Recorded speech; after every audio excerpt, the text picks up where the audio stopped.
El aspirante y el sendero. Primera parte.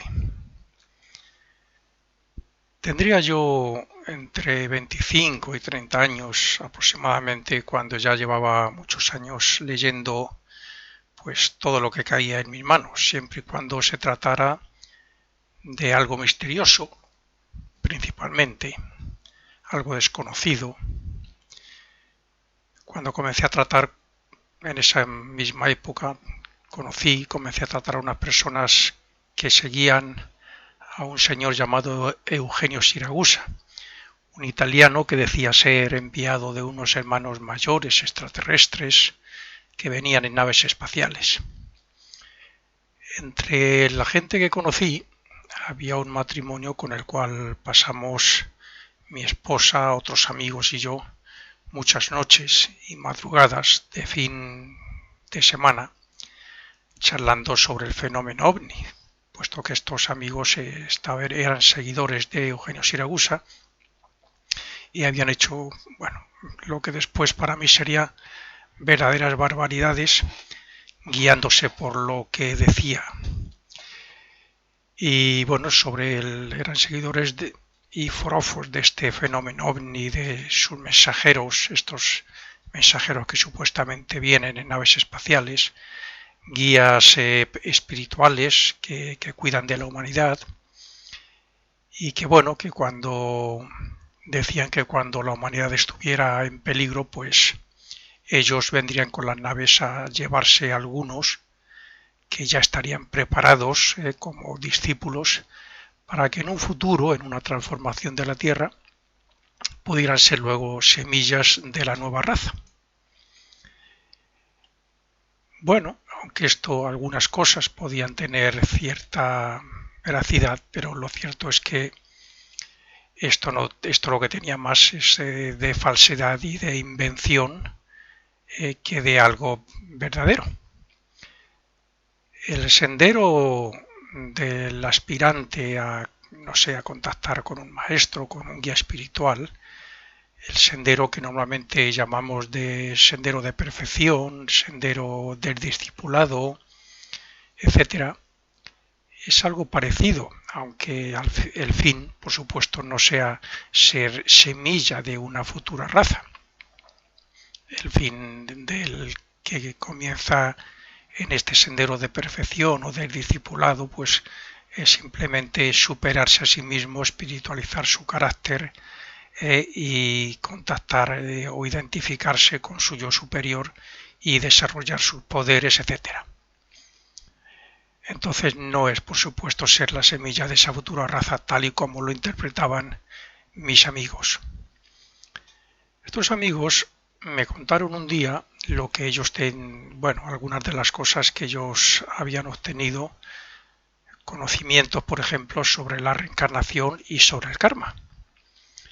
Y entonces ocurrió algo que al cabo de un tiempo me hizo tener una especie de, no sé si llamar visión o despertar de algo en mí que me decía que yo ya había estado en contacto con ese conocimiento en una anterior vida. Como que era muy familiar todas esas cosas. Sin embargo, antes no había leído nada sobre ello. Sí había leído, pero no en el verdadero sentido de lo que es el renacimiento y la ley del karma, porque, como he dicho, ya desde mucho antes de esta edad había leído muchísimos libros siempre relacionados con lo fantástico, con poderes, etcétera. Naturalmente que esto no es nada excepcional, o sea, el hecho de que algo en mí me dijera que bueno, yo conocía o reconocía esas cosas en mí mismo, pues me imagino que como yo habrá miles o millones de personas. Mi caso es uno más entre ellos.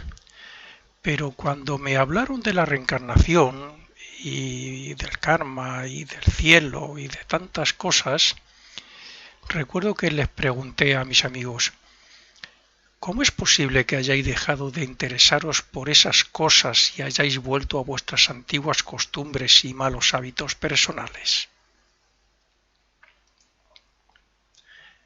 Bueno, su respuesta fue simplemente que, bueno, son cosas que pasan, que a veces uno se cansa y le falta voluntad y bueno, pues simplemente se quedó así. Para mí fue como descubrir algo maravilloso, obtener de estos amigos ese conocimiento sobre que había un cielo, un purgatorio, el karma y todas esas cosas. Fue algo sinceramente muy bonito en aquella época, despertó un gran interés en mí por buscar algo sobre ello. Aunque yo ya en cierto modo creía en ello de antemano. Hizo, sin embargo, que me lanzara, como es lógico, a la búsqueda de libros y buscar donde se podía escuchar algo, algún tipo de conferencia o algo sobre esos temas, que hoy en todas mis conferencias o en mis artículos llamo filosofía oculta o simplemente ocultismo. Al cabo de muchos años y ya siendo probacionista de la fraternidad Rosacruz más Heindel, me di cuenta de que mis amigos no se habían esforzado ni habían persistido lo suficiente como para vencer algunas pruebas del destino, y habían vuelto a caer en las costumbres más normales de la humanidad, como por ejemplo fumar o beber alcohol. No sé si hasta qué punto estaba programado en su destino continuar y haber profundizado mucho más en estos conocimientos o haber adquirido un grado superior de espiritualización, o simplemente era el primer contacto que tenían con este conocimiento y bueno, pues no habían pasado de ahí.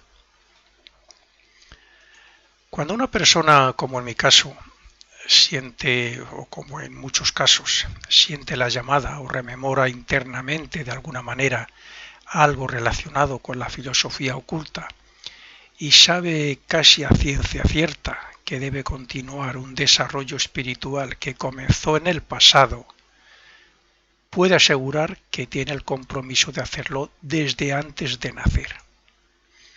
Es decir, que se comprometió a seguir estudiando y trabajando por ese desarrollo, lo que actualmente se llama probacionismo o camino del discipulado o camino de perfección, sea a través de una escuela de ocultismo, a través de una religión, a través del servicio desinteresado en ONGs o en fin, de otras muchas formas que hay. Porque llegar a ese grado que en ocultismo llamamos iniciación, tenemos que llegar toda la humanidad, unos por el sendero de la mente, otros por el sendero del corazón, otros mezclando ambas cosas. Algunas otras personas les pasará lo que a mí y se esforzarán por adquirir más conocimiento y por espiritualizar su carácter, mientras que otras comenzarán a interesarse por el ocultismo en esta vida, lo que tampoco significa nada, porque el que comienza ahora puede perfectamente adelantar al veterano por el simple hecho de que no supere el periodo de probacionismo o discipulado que le llevaría a la primera iniciación. Lo que sí es cierto es que cuando a alguien se le permite comprender o intuir lo grandioso que puede ser el final de este camino, es difícil que no cambie su carácter, su vida y por tanto su destino, para dedicarse a cumplir luego unos ideales de servicio amoroso y desinteresado a los demás y a Dios mismo. Cuando en los mundos espirituales, todos, tarde o temprano, comprendemos esta visión espiritual de nuestro destino y vemos que debe ser el resultado de las leyes de renacimiento y de consecuencia, tenemos una ampliación de conciencia que, a su vez, se manifiesta en una serie de impulsos nobles en la siguiente vida. Por eso, la comprensión interna de un ideal elevado lleva consigo el compromiso de su logro. ¿Y esto por qué? Pues porque cuando el ser humano, a través de su evolución, llega a necesitar esta sabiduría oculta, comienza un acercamiento progresivo y más acelerado hacia su propio yo o ego. Y es este ego, nuestro yo superior, el verdadero yo, en contacto directo con esa chispa diferenciada de Dios, como representante que es, el que nos habla siempre que puede para despertarnos de ese sueño terrenal y para que veamos la luz que brilla en nosotros mismos. De ahí que digamos, como dijo el mayor maestro del amor, Cristo, que en nosotros está el camino, la verdad y la vida. A lo largo de muchísimos renacimientos hemos pasado por las mayores formas de vida egoístas y por el mayor materialismo terrenal, pero a los que hemos profundizado en la sabiduría oculta, lo que hemos buscado un conocimiento superior, la experiencia nos enseñó y nos enseña que tiene más valor el amor, la compasión y el servicio desinteresado al prójimo. También hemos pasado por muchas sectas a lo largo de varias vidas, desde las más fanáticas y crueles hasta otras actuales más libres y elevadas.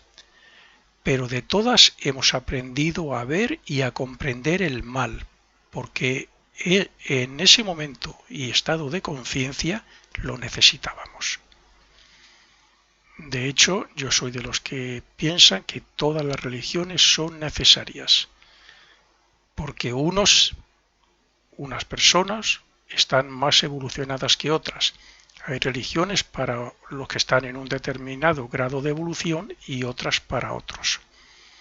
Y lo mismo que hace miles y miles de años personas adoraban al sol pensando que era Dios, pues hoy todavía habrá, me imagino, que religiones o sectas que adoren a cualquier otra cosa y que impongan o dicten leyes muy rígidas. Las religiones también han estado presentes en nuestro desarrollo y nos han servido para comprender que hay un Dios, en unas un Dios personal y cruel y en otras un Dios amoroso. El continente, la raza, la cultura y todas nuestras experiencias han servido como puertas para conectar con esa alma y para que nuestro yo superior nos haga ver o intuir que hay una vida superior. Es entonces cuando nuestra conciencia, nuestro yo, comienza a hablarnos más claramente, precisamente cuando el altruismo vence al egoísmo y cuando no reconocemos al odio como algo natural porque lo estamos transformando en amor al prójimo. Entonces es cuando, aun habiendo traicionado los elevados ideales y habiendo caído una y otra vez en los malos hábitos, nos levantamos una y mil veces si hace falta para ser fieles a esos ideales, aunque tengamos que sacrificarnos y sufrir. Los grados hasta llegar al sendero, llamémosle como queramos cada uno dependiendo de dónde esté, son varios. Para cualquier persona de ideales elevados podríamos definirlos más o menos o así en líneas generales así. Diríamos que un primer grado sería para la persona de ideales elevados que dedica parte de su vida y sus medios a servir o a ayudar a la humanidad. Este no tiene por qué ser un ocultista, sino que puede comenzar este sendero por medio de religiones, de sectas, ONGs o similares. Y el segundo grado, así en líneas generales, serían los que después de una primera fase, sabiéndolo o no sabiéndolo, están en prueba bajo la supervisión de un maestro o hermano mayor. No todos los que, o mejor dicho, no es necesario estar o pertenecer conscientemente a una escuela iniciática o una escuela de misterios para estar bajo la supervisión o vigilancia de un hermano mayor o de un maestro. Dentro del grado de principiante, los aspirantes, cuando se comienzan la búsqueda del sendero, suele ocurrir que la persona, estos principiantes, que todos los que estamos ya o los que hemos llegado, por ejemplo, como he dicho antes, yo como probacionista, habrá otros que también se llamen probacionistas y quizás sean discipulados. Eso entra ya dentro de la humildad de cada uno. Quiero decir que puede haber en un centro de la Fraternidad Rosacruz o de una escuela de misterios, puede haber una persona que sea un discípulo aceptado de un hermano mayor, de un maestro, y si le preguntan, pues dirá que simplemente es un probacionista o un estudiante. Bien, pues dentro del grado de los principiantes suele ocurrir que la persona, pues entre otras cosas, pide a Dios que le facilite o ayude a ser mejor, o bien que a través de la religión, el ocultismo, etcétera, pues le faciliten el camino para liberarse cuanto antes del renacimiento, en fin, un montón de cosas de estas, como por ejemplo el desarrollo de los poderes, etcétera. Son cosas de principiantes en este sendero, en este camino. Así es que cuando un maestro de compasión o similar, a través de una escuela seria, observa o analiza una o varias vidas para ver la trayectoria de esa alma, de ese aspirante, y decide tomarle en probación, lo hace para darle mayores oportunidades de expansión de conciencia y para cambiar su karma futuro, principalmente. Le facilitará las cosas para que obtenga un gran conocimiento, pero también para que demuestre que desea ser mejor y servir amorosamente a los demás. El maestro probará su fortaleza ante las tentaciones que pondrán a prueba sus debilidades en todos los sentidos y comprobará si se adapta al plan del maestro, pero siempre dejándole libre para que tome las decisiones oportunas. El fin de todo esto es que el maestro le acepte y haga un seguimiento más profundo y un trabajo que acelere el desarrollo del aspirante. La segunda parte de esta grabación, en una segunda grabación, pues iré más directamente a lo que sería el aspirante, por ejemplo, de una escuela iniciática como es la Fraternidad Rosacruz. Me centraré más en el trabajo diario, en el esfuerzo que hay que hacer, la línea que hay que seguir, etcétera. En estos casos que estamos comentando, la intención del maestro o hermano mayor es de hacer del aspirante su discípulo para, una vez superada esa fase, presentarle para que reciba la primera iniciación. La primera iniciación, no estoy hablando concretamente ahora mismo de una escuela como la Fraternidad Rosacruz, estoy hablando de otras. Me podría parar a explicar las diferentes clases de iniciación que hay, porque para mí solamente hay una. Es la más, de lo que conozco, es la más difícil, pero hay otras escuelas que llaman iniciación a otras cosas que son bastante más sencillas de conseguir. Pero en fin, hablando así en general de todas las escuelas que supuestamente dan iniciaciones, aunque algunas no sean verdaderamente las que llevan a adquirir esos poderes y a desarrollar esos poderes bajo la supervisión de un hermano mayor, bueno, pues hay mucha variedad, pero pocas verdaderas.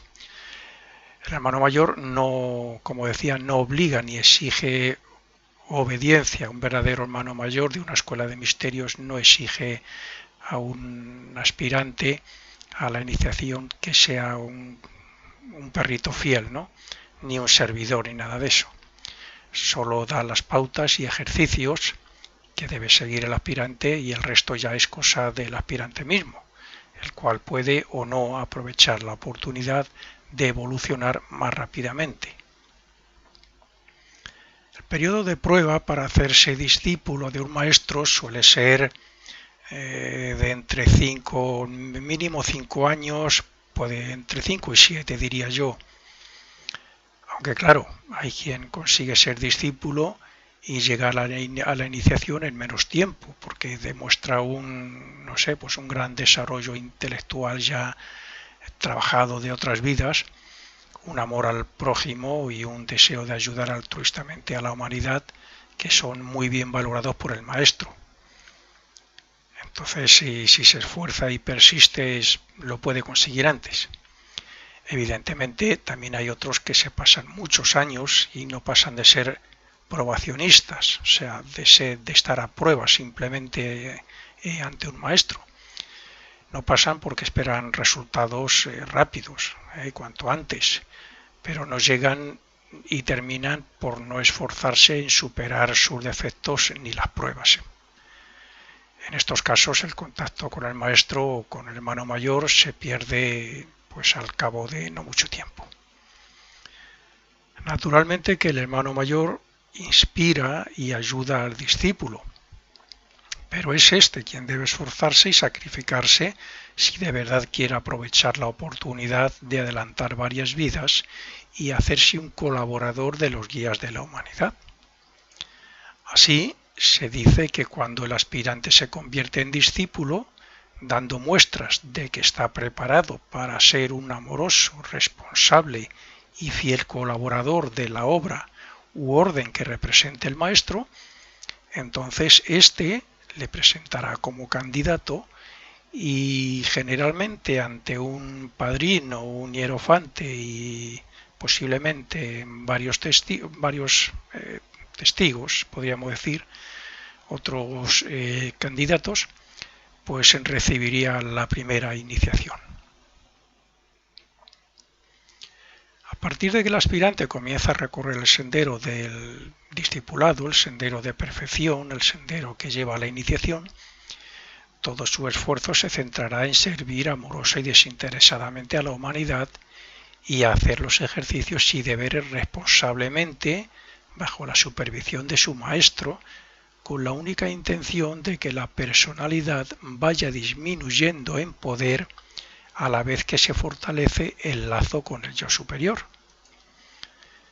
Como es de suponer, al debilitarse la personalidad, aumenta la influencia del yo superior, o lo que es lo mismo, cada vez actuamos más como egos, como yo superior, y menos como personalidad.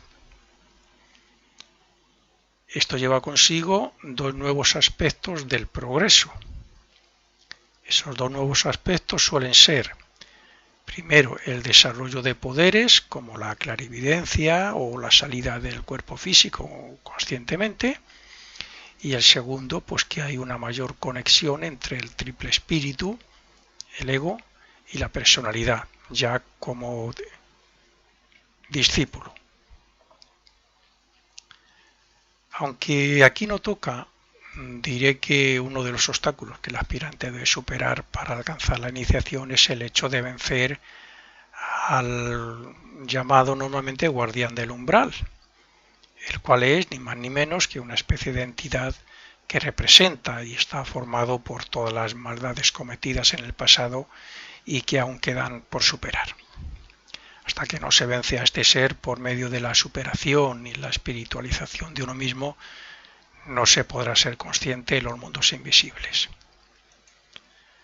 A partir de la primera iniciación, se supone o generalmente ocurre que el iniciado pertenece al grupo que, en cumplimiento de la voluntad de Dios, pasará a la siguiente gran fase, eliminando así la posibilidad de verse fuera de este esquema evolutivo. O sea, no caería en esa maldicha condenación eterna. Esto significa que la presente ronda alcanzará la perfección, o el nirvana, que llaman algunos, y estará a salvo de una serie de senderos de destrucción que hay, se suele decir los 16 senderos de destrucción, que representan los renacimientos, el total de renacimientos en las diferentes razas por las que pasamos en la presente etapa de evolución que estamos haciendo. Por lo general suelen pasar varias vidas para alcanzar las primeras iniciaciones, por no decir la primera casi, pero bueno, salvo excepciones, como he dicho antes. Y en cada una de ellas se aumenta el grado de purificación, se eleva la conciencia, se expande. Se supone que a partir de la segunda o la tercera iniciación ya es más difícil perderse, más difícil abandonar el sendero. Pero también dependerá esto mucho según el karma acumulado del pasado, según el progreso espiritual y según el esfuerzo y purificación que cada individuo haga. Sin embargo, en cada una de ellas siempre habrá más desarrollo de poderes y más conocimiento oculto que le vaya preparando para el siguiente grado, que sería, después de las primeras iniciaciones, sería hermano lego.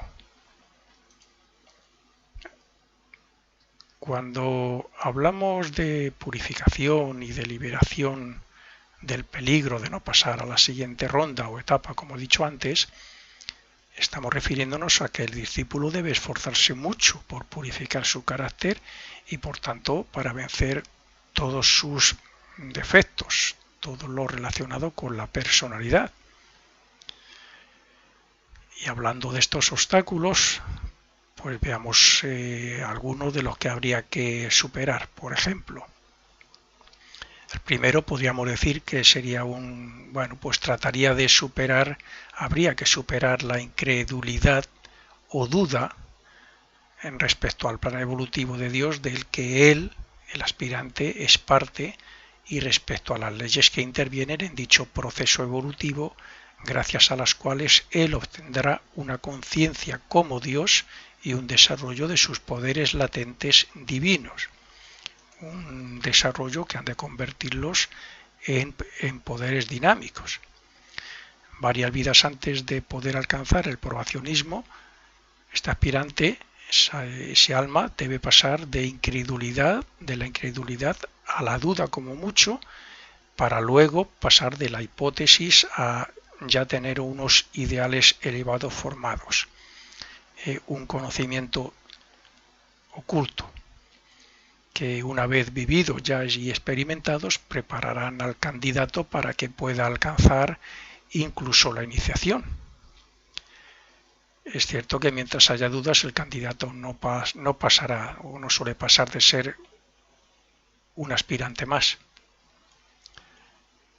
El segundo obstáculo podría ser, por ejemplo, o está relacionado con el discipulado, y es la aceptación de que ciertos ritos, ceremonias, invocaciones, oraciones, trabajos y ejercicios internos, etc., son conductores de fuerzas espirituales que, utilizados de forma voluntaria, ayudan al hombre a armonizar su conciencia y voluntad personal con la conciencia y voluntad divina. Aunque sirven de mucha ayuda a los aspirantes, sin embargo, no son imprescindibles en cierta etapa para adquirir un grado de sabiduría ni para colaborar con las obras de Dios. A partir de cierto grado de conocimientos, de conexión con la escuela o con el maestro, entonces sí, serán imprescindibles hacer algunos de estos trabajos. El tercero, pues la irritabilidad, el orgullo, la sensualidad y la ira, entre otras cosas, son obstáculos importantes que hay que tener casi superado cuando se llega a este sendero de perfección. Pero, como es lógico, antes ya de perfección, o yo más bien diría cuando ya estamos en contacto con un maestro. Como es lógico, antes ya se ha debido de trabajar otros aspectos menores de la personalidad que le esclavizan y atan a la rueda de renacimientos. Quiero decir que antes de contactar con el maestro, o mejor dicho, el maestro con nosotros, para empezar a prepararnos, pues bueno, tenemos ya que haber trabajado bastantes cosas y haber superado la mayoría de ellas, como es la crítica, la pasión, en sentido negativo, como es lógico, la venganza, el rencor, en fin, todas estas cosas que la mayoría tenemos y que nos hacen cometer muchos errores y caer todos los días 1000 veces.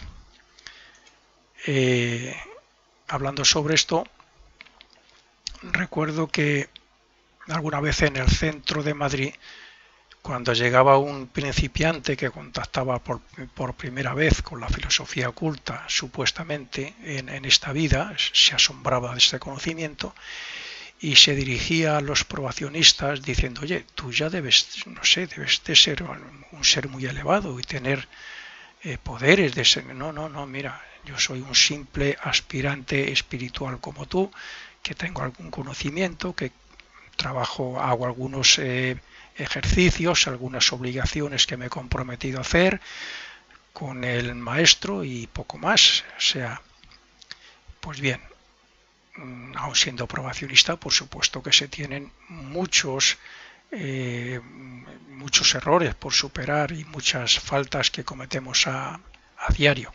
Y para eso está el ejercicio de la retrospección, principalmente. Cuarto sería, por ejemplo, habría que decir que durante este progreso de superación se debe espiritualizar el carácter por medio de la meditación, la concentración, la oración, la autoobservación de uno mismo, la retrospección, como he dicho antes, o no sé, hacer un examen de conciencia cada noche, una autoprogramación cada mañana para visualizar cómo se tiene que actuar ante las personas y circunstancias con las que tropezamos o caemos a diario, etcétera. Recordemos que hay hermanos nuestros más avanzados, como hay también pues hay ángeles y arcángeles que nos ayudan en nuestro desarrollo, pero que en definitiva somos nosotros quienes debemos esforzarnos y superar los obstáculos. Lo primero es reconocer que somos hijos de un Dios y que tenemos todas sus posibilidades dentro de nosotros. Y lo segundo es expulsar todas las dudas, creencias, supersticiones y todo lo que entorpezca nuestra unión con lo superior fuera de nosotros. Con estos pasos y con la ayuda del maestro, el candidato eleva su desarrollo mental al nivel de la intuición y de la comprensión incluso de verdades, bueno, pues que casi se podría decir que son inimaginables para el común de la humanidad. Y si el maestro ve que el candidato se esfuerza por superar la personalidad y por desarrollar el espíritu, colaborará todavía más para que amplíe su conciencia. Sin embargo, como es lógico, aún le quedará al aspirante mucho por trabajar, por esforzarse, por persistir, etc. Y quinto y último, la conciencia que normalmente tenemos de personalidad o yo respecto al cuerpo físico, que hace pensar al individuo que la salud, los problemas, la muerte, etcétera, le afectan a él en vez de a su cuerpo, ese es otro obstáculo para el sendero de perfección. Los aspirantes que comienzan este sendero se tienen que mentalizar profundamente en que no somos el cuerpo, que su cuerpo no es él, ni siquiera su mente es él. La mente es la herramienta del verdadero yo. Por lo tanto, el yo está por encima del cuerpo, de los deseos, de los sentimientos, de las emociones y de la mente.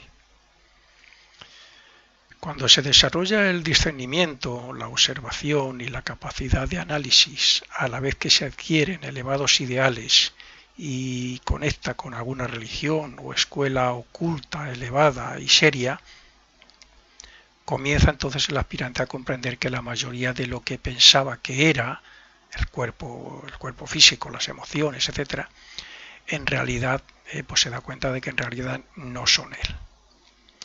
Esto lleva al individuo a identificarse cada vez más con su verdadero yo superior, con su ego, lo que a su vez le lleva a disfrutar, por supuesto, de una nueva forma de ver la vida y de vivir la vida. Estos pasos, entre otras cosas, son los que llevan al ser humano de elevados ideales y que está dispuesto a servir a Dios y a la humanidad a las puertas del sendero. A partir de aquí, la vida está llena de felicidad, una felicidad interna que hace que cuando mire con amor y humildad a los hombres, a las personas que aún siguen atadas a la tierra, le cause dolor.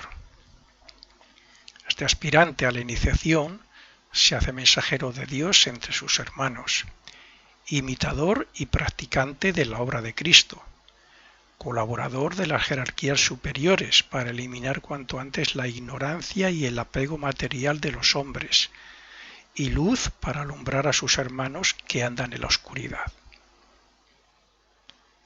El sendero de perfección está lleno de sacrificios, de esfuerzos y se necesita mucha persistencia. También están llenos de renuncias dolorosas e incluso de separación por parte de otros que no comprenden el cambio de personalidad del aspirante. Pero también es un sendero que llena de gozo, de una felicidad a veces inexplicable, de un deseo intenso de servir y amar al prójimo, de entusiasmo, de inspiración y de esperanza. Este es el sendero de la transfiguración, una transfiguración que hará que tanto durante el día como por las noches, mientras el cuerpo físico duerme, las experiencias y el aprendizaje ocurran en unos planos hasta ese momento desconocidos. Entonces, en ese momento es cuando el yo superior ha vencido a la personalidad y es cuando puede decir eso de yo soy yo. Ya no soy ese otro yo que era. Yo estoy viviendo la vida de mi yo superior, no la vida de la personalidad. Fin de la primera parte.